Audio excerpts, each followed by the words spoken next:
Hello friends, welcome back to subject learners. तो दोस्तों, आज के इस वीडियो में हम लोग कवर करेंगे विलियम सॉमरसेट मॉगम की बायोग्राफी को।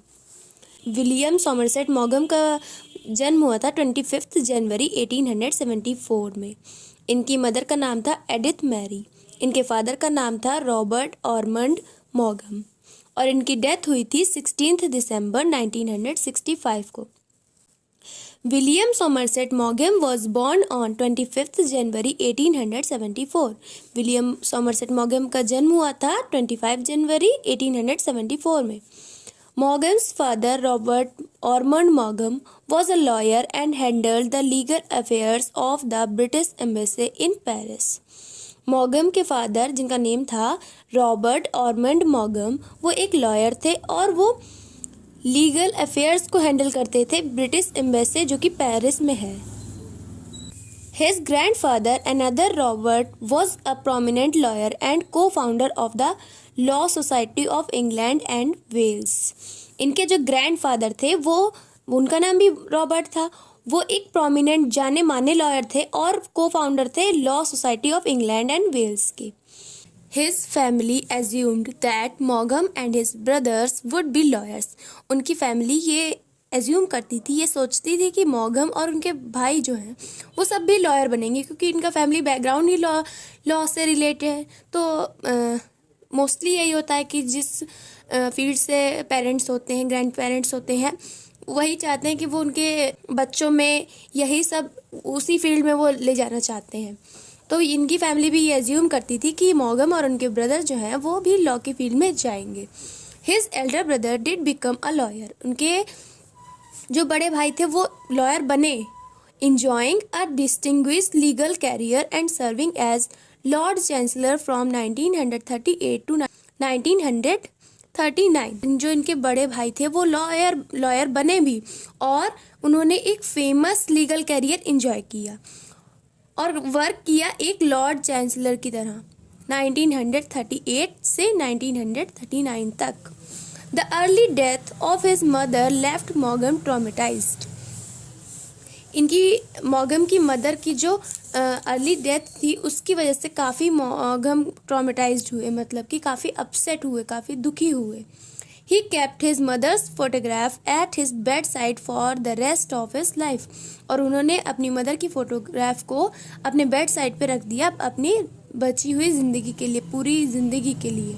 2 years after Edith's death, Maugham's father died in France of cancer। Edith Mary इनकी मदर का नाम था और एडिथ मैरी की डेथ के 2 साल के बाद मॉगम के फादर भी एक्सपायर हो गए फ्रांस में और कॉज थी कैंसर। मॉगम was sent back to the UK to be cared for by his paternal uncle Henry Macdonald मॉगम। मॉगम को UK भेज दिया गया इनके पैटर्नल अंकल हेनरी मैकडोनाल्ड मॉगम के पास। पैटर्नल अंकल मतलब कि जो फादर की साइड के अंकल हों, मतलब बोल सकते हैं चाचा। और अगर यहीं पे मैटरनल अंकल होता तो वो मदर साइड के, तो वो होता है मामा वगैरह। The boy attended the King's School Canterbury. और UK में इन्होंने the King's School Canterbury attend किया, which was also difficult for him, जो कि इनके लिए काफ़ी डिफ़िकल्ट भी था। He was teased for his bad English and his short stature which he inherited from his father. और इनको काफ़ी परेशान किया जाता था, काफ़ी चिढ़ाया जाता था इनकी बुरी इंग्लिश के लिए और इनके छोटे कद के लिए, जो कि इनको इनके फादर से मिला था। मॉगम developed a stammer that stayed with him all his life. और मॉगम जो है, जब आपको काफ़ी परेशान किया जाता है तो आप मेंटली भी परेशान हो जाते हैं। आपको हर बात पे आपको मजाक उड़ाया जा रहा है, आपको हर बात पे आपको टीज किया जा रहा है, तो कहीं ना कहीं इस सब का इफेक्ट आपकी मेंटल हेल्थ पे पड़ता है। और इन सब का रिजल्ट क्या रहा कि इनमें एक स्टैमर, हकलाहट आ गई और जो इनके साथ पूरी इनकी ज़िंदगी भर रही।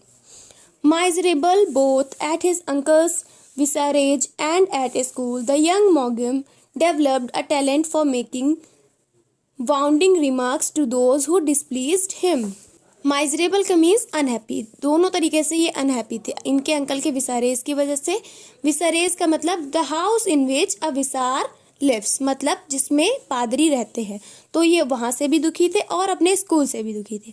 तो यंग मॉगम जो है एक टैलेंट इससे इनका एक टैलेंट उभरा जो कि था वाउंडिंग रिमार्क्स बनाने का। मतलब कि वाउंडिंग रिमार्क्स का मतलब हर्ट करने वाले कमेंट्स को बनाने, और वो ये कमेंट्स उनके लिए बनाते थे जो कि इनको डिस्प्लीज किया, जिन्होंने इनको डिस्प्लीज किया, मतलब कि जिन्होंने इनको अनहैप्पी किया, एंग्री किया, परेशान किया, उन सब के लिए इन्होंने ये सब वाउंडिंग रिमार्क्स वगैरह बनाने का टैलेंट इनके अंदर डेवलप हो गया।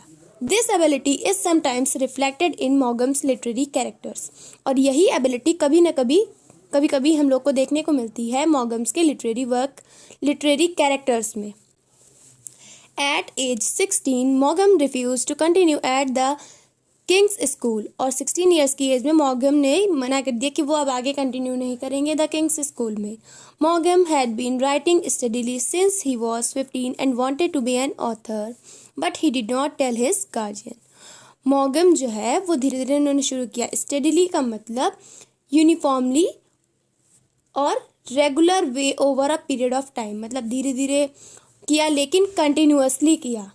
काफ़ी लंबे पीरियड तक के लिए कंटिन्यूअसली इन्होंने काम करना शुरू किया जब से ये 15 साल के थे, और ये एक ऑथर बनना चाहते थे, लेकिन ये बात इन्होंने अपने गार्जियंस को नहीं बताई। For the next 5 years he studied medicine at Saint Thomas Hospital Medical School in Lambeth but dropped medicine after the publication of Liza of Lambeth. और इसके बाद 5 साल तक इन्होंने मेडिसिन पढ़ी Saint Thomas Hospital Medical School में, जो कि लैम्बेथ में था, लेकिन इसको भी इन्होंने ड्रॉप कर दिया, मेडिसिन भी ड्रॉप कर दी इन्होंने, मतलब वहाँ मेडिसिन भी छोड़ दी। लीजा ऑफ लैम्बेथ इनका एक जो वर्क है उसके पब्लिकेशन के बाद। He died on December 16, 1965 in France, और इनकी डेथ हो जाती है दिसंबर 16, 1965 में फ्रांस में। Important works हैं इनके novels Liza of Lambeth, the Hero, the Explorer, the Magician. Stories हैं ईस्ट एंड वेस्ट 1934 की, here and there 1948। Non fiction work हैं the Summing Up, and that's all about William Somerset मॉगम। Hope you have liked the video. Then like, share and subscribe to Subject Learners. Thanks for watching.